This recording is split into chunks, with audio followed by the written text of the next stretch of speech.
4 million retail investors got SpaceX shares this morning. Robinhood set no minimum. Fidelity dropped theirs from 500,000 to 2,000. And the market cap hit $2 trillion before lunch. 4.6 times oversubscribed, $350 billion chasing a $75 billion offering. That's not investor enthusiasm, that's a waiting list. And it moved fast. Opened at 150, up 11% from the IPO price of $135. Hit 175 before lunch, another 17% from the open. Boeing is worth about $110 billion. SpaceX is now worth roughly 20 times that. And Musk said SpaceX has been cash flow positive since 2015. What investors were actually buying is the multiple, the idea that whatever SpaceX earns today is a fraction of what it earns in 10 years. You're not investing in the rocket business. You're investing in the proposition that whoever controls access to orbit controls something more valuable than anyone can currently measure. Starlink is now publicly valued inside this. So is XAI, two separate bets wrapped inside one ticker. The person who put $2,000 into this on day one is sitting next to a sovereign wealth fund. That doesn't usually happen. In about 15 trading days, SpaceX joins the Nasdaq 100. Index funds have to buy it automatically, somewhere between $22 and $27 billion in forced purchases, regardless of what anyone thinks the stock is worth. So the price is going to move again just from the mechanics of how indexes work, not from news, not from earnings, just from the structure of passive investing. And that's before anyone knows what a SpaceX earnings call actually looks like. Niantic, the company behind Pokemon Go, just turned up in a Pentagon briefing. Players could scan real-world locations with their phones to earn in-game rewards. Point your camera at a park bench, a statue, a building entrance, and the game would reward you. Hundreds of millions of those scans, real geometry, real spatial data, uploaded by people who thought they were just playing a game.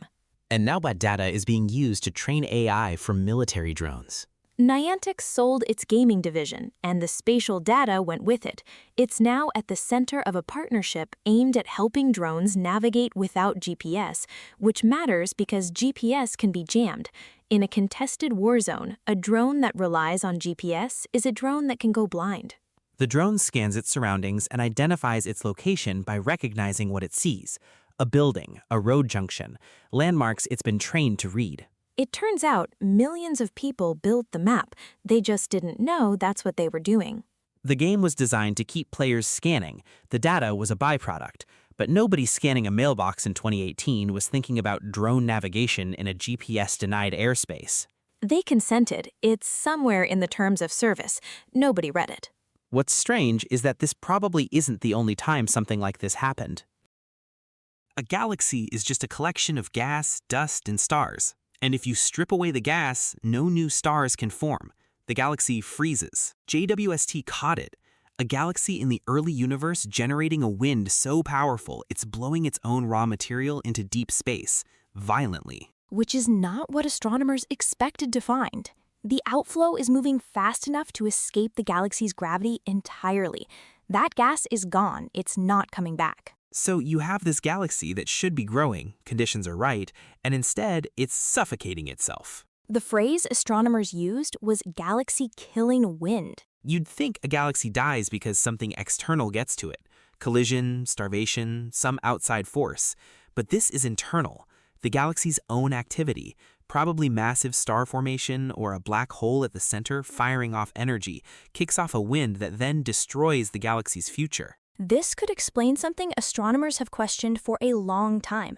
There are enormous galaxies out there that stopped growing billions of years ago. Just stopped, way earlier than the models predicted. Dead galaxies from when the universe was young. If these winds were common in the early universe, you suddenly have a mechanism. The James Webb Space Telescope and a ground-based array in Chile called ALMA caught this one together, two instruments looking at the same galaxy from different angles. And what they found is that dying might be something galaxies do to themselves.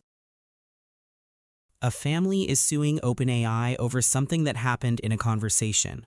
Their daughter, Alice Carrier, 24 years old, in crisis, asked ChatGPT for help. It suggested she call a crisis line. Standard response, that's what it's supposed to do. she pushed back, said crisis lines can feel dangerous, and the chatbot agreed with her, used her language back at her, said yes, crisis lines can feel downright dangerous. The lawsuit argues the system was designed to mirror what users want to hear over what they need to hear.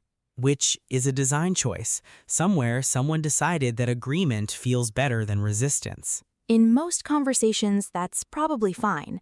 If you tell it you hate a movie, it doesn't need to argue. But that same instinct in a moment like that? The question isn't just what the AI said, it's what it was optimized to do. There are 21,786 home cameras right now streaming live video to anyone who knows where to look. No login, no alert, nothing. They're running an app called Webcam XP, and the feed is just open. Bedrooms, living rooms, wherever someone pointed a camera and forgot about it. The fix has existed for years. Hikvision made password setup mandatory before the camera would even turn on. They did this years ago, and their exposure rate dropped to essentially 0. So this is a solvable problem. It's solved for the brands that chose to solve it. The ones that didn't are almost all cheap, no-name hardware, the kind people buy because it's $30 on a website they've never heard of. And nobody is requiring them to do anything differently. Until that changes, the number probably stays right around 21,786. NASA has a space telescope slowly falling out of orbit. Left alone, it burns up in the atmosphere. So they're sending a robotic spacecraft to push it back up. The rescue vehicle launches from a rocket that gets dropped out of an airplane at 39,000 feet.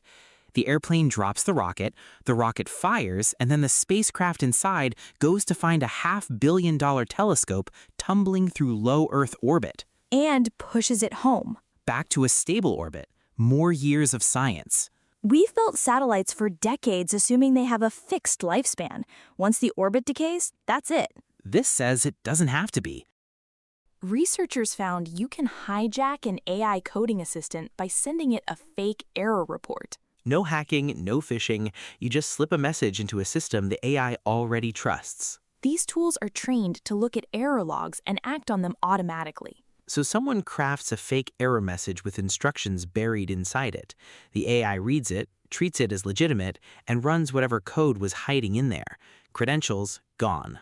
The attack is called agent jacking, and it works because the AI has no reason to be suspicious of its own tools. The more autonomy we hand these systems, the larger the attack surface gets. That's the week. SpaceX opened at 150. Retail investors next to sovereign wealth funds. Pokemon scans in a Pentagon briefing. Galaxies killing themselves from the inside. It's a strange time to be paying attention. If you want to go deeper on SpaceX, we published a newsletter this week comparing today's IPO to the dot-com environment of 2000. The valuations, the retail allocation, what the Nasdaq looked like the last time everyone was this sure. It's at singularitypulse.substack.com. On Saturday, the final act of Quantum on Pulse Deep Dive. The machine that shouldn't work, built on superposition and entanglement, perpetually 10 years away for 30 years, is now closer than most people realize.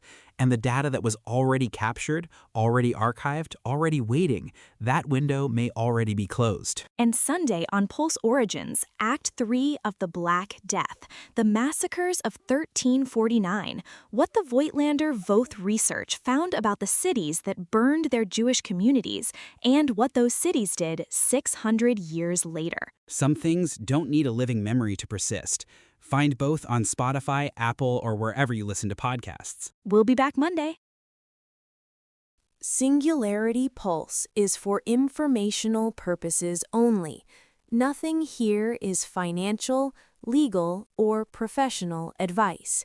Views expressed are our own. I'm Knox. Every Saturday on Pulse Deep Dive, one story told in acts.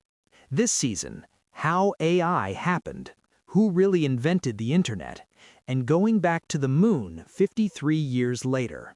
New chapter every Saturday. Find it wherever you listen. Origins is a different kind of show.